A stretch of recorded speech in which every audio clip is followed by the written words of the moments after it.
Good morning all of you. आप लोगों को मैं पहले मीन पढ़ा चुकी हूँ। अब मैं मीन के आगे मीडियन होता है, वो मीडियन के बारे में सेंट्रल टेंडेंसी में बता रही हूँ। इसके आगे भी सारी की सारी चीज़ें एक एक वीडियो करके मैं आप लोगों को भेजते जाऊंगी एक एक दिन में। और जो भी सम मैं आप लोगों को दे रही हूँ, आप लोगों को चाहिए कि उस सम की आप लोग प्रैक्टिस करें। मध्यांक, सबसे पहले तो हम लोग को ये पता होना चाहिए कि मध्यांक होता क्या है। मध्यांक किसी भी श्रेणी का वह पद है जो समूह को समान भागों में इस प्रकार से बांटता है कि एक भाग में समस्त मूल्य मध्यिका से अधिक और दूसरे भाग में समस्त मूल्य मध्यिका से कम होते हैं।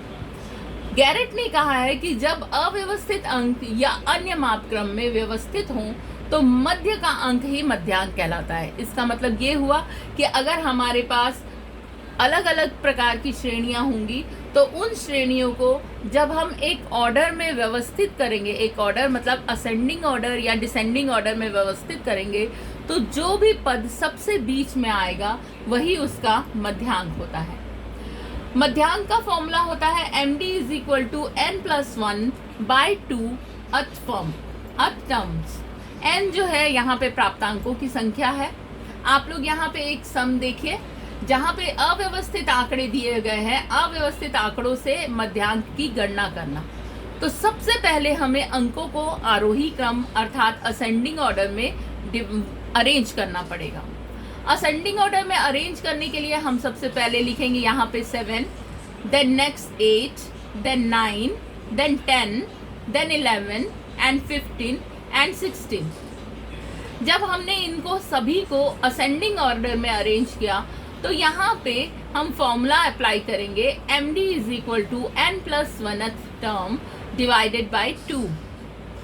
n जो है हमारा यहाँ पे इन अव्यवस्थित आंकड़ों की संख्या है, जैसे कि मान लीजिए 1, 2, 3, 4, 5, 6, 7। यहाँ पे 7 है, इसलिए हमारा n जो होगा यहाँ पे 7 आएगा। 7+1 next term divided by 2। Next जब हम 7+1 को ऐड करेंगे तो यहाँ पे हमारा आ जाएगा 8 divided by 2। md is equal to 8 divided by 2th term. जब हम 2 से 8 को डिवाइड करेंगे तो हमारा नेक्स्ट आएगा md is equal to 4th term. 4th term, थ का मतलब होता है जैसे आप लोग फर्स्ट, सेकेंड, थर्ड, फोर्थ ये बोलते हैं, तो ये यहाँ पे th का मतलब वही है। आप लोग यहाँ पे देखेंगे, यहाँ पे 4th नंबर है 7, 8, 9, 1, 2, 3, देन 4 नंबर आया 10। इसका मतलब ये हुआ कि हमारा यहाँ पे मीडियन जो है वो 10 है। md is equal to 10। Next इसके बाद हम आते हैं मध्यांक व्यवस्थित आंकड़ों से मध्यांक की गणना करना। आप लोगों को व्यवस्थित और अव्यवस्थित आंकड़ों के बारे में पता होगा। इसका मतलब ये होता है कि जब भी हम आंकड़ों को किसी सीमा में बांट लेते हैं तो वो हमारे व्यवस्थित आंकड़े होते हैं। यहाँ पे एक टेबल दी हुई है, यहाँ पे सबसे पहले हम फॉर्मूला देखेंगे md is equal to 1+n/2 minus f divided by fm into i। यहाँ पे L दिया है, L का मतलब होगा उस वर्गांतर की वास्तविक निम्नतम सीमा जिसमें n/2 पड़ता है। मतलब ये n/2 जिस क्लास इंटरवल के अंदर आएगा उसकी लोअर लिमिट L है। n/2 मतलब जितनी भी फ्रीक्वेंसीज दी हुई हैं उन फ्रीक्वेंसीज को जब हम हाफ करेंगे तो हमारा n/2 आएगा। इसके बाद आता है fm। n/2 वर्गांतर की आवृत्ति मतलब फ्रीक्वेंसी को हाफ करने पे जो भी नंबर आया उस क्लास इंटरवल में जो फ्रीक्वेंसी लिखी हुई है वही n/2 वाले वर्गांतर की आवृत्ति होगी। कैपिटल F n/2 वाले वर्गांतर के पहले वाले आवृत्ति की संचयी आवृत्ति, क्यूमुलेटिव फ्रीक्वेंसी भी मैं आप लोगों को निकालना सिखाई हूँ कि जब हम फ्रीक्वेंसी को अपर से लोअर लिमिट में ऐड करते जाते हैं तो वो होता है क्यूमुलेटिव फ्रीक्वेंसी। थोड़ा सा पुराना याद करिएगा तो आप लोगों को याद आएगा। तो n/2 वाले वर्गांतर के पहले वाले वर्गांतर की संचयी आवृत्ति। इसके बाद नेक्स्ट आएगा i मतलब होता है वर्गांतर का आकार। मीन्स आपका क्लास इंटरवल में 5 का डिफरेंस है या 6 का डिफरेंस है या 4 का डिफरेंस है, वो हमारे i के अंतर्गत आएगा। इसके बाद नेक्स्ट आएगा हमारी टेबल। हमारे पास एक ये सम दिया हुआ है, आप लोग देखिए। इस सम में दिया है क्लास इंटरवल में, यहाँ पे दिया हुआ है, आप लोग ध्यान देंगे। क्लास इंटरवल में दिया है 5 to 9, 10 to 14, 15 to 19, 20 to 24, 25 to 29, 30 to 34, 35 to 39, 40 to 44। और फ्रीक्वेंसीज दी हैं 1 2 3 5 5 4 3 2।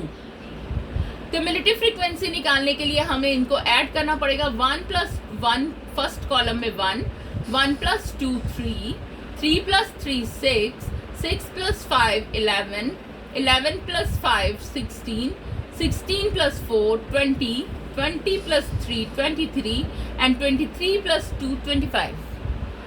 इसका मतलब ये हुआ कि हमारा टोटल नंबर ऑफ जो n है, फ्रीक्वेंसी है, वो है 25। n/2 करना है। n/2 करने के लिए हमें n में 2 को डिवाइड करना पड़ेगा। Means 25 divided by 2 equal to 12.5। इस 12.5 जो है हमारा जो है n/2 आया। हमको अब निकालना है l। l क्या है हमारा कि 12.5 किस क्लास इंटरवल के अंदर आ रहा है। तो 12.5 हमारा जो आएगा वो 16 में आएगा, 16 वाले कॉलम में आएगा। यहाँ पे देखिए 16 क्यूमुलेटिव फ्रीक्वेंसी है। 16 वाले कॉलम में जब हम देखेंगे कि यहाँ पे आया है हमारा 12.5, इस वाली रेंज के अंदर आएगा 12.5।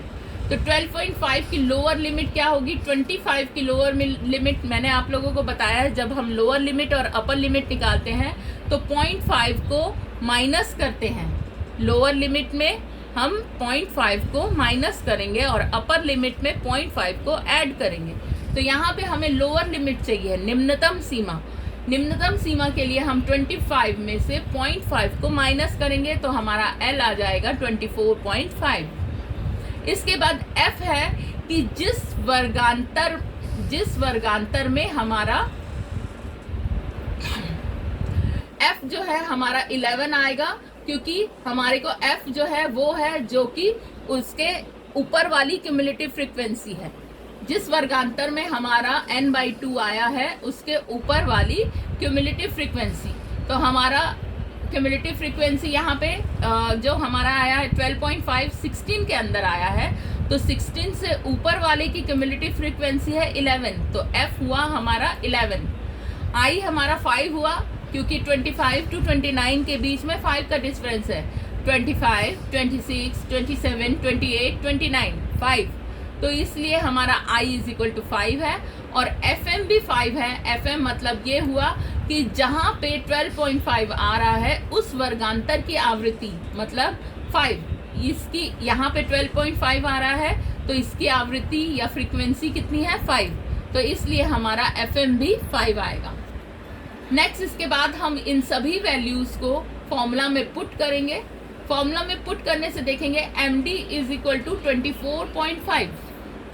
यहाँ पे n/2 है, MD लोअर लिमिट है, L जो है हमारी लोअर लिमिट 24.5, हमने यहाँ पे लिखा 24.5 प्लस 12.5 हमारा n/2 है, माइनस 11 हमारी फ्रीक्वेंसी है, कम्युलेटिव फ्रीक्वेंसी -11। FM हमारा 5 है डिवाइडेड बाय 5 इंटू 5।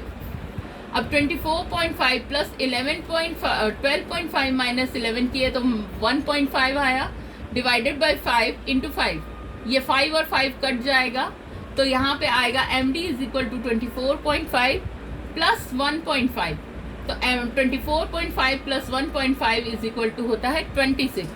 इसका मतलब ये हुआ कि ये हमारा 26 जो है हमारा MD है, मीडियन है।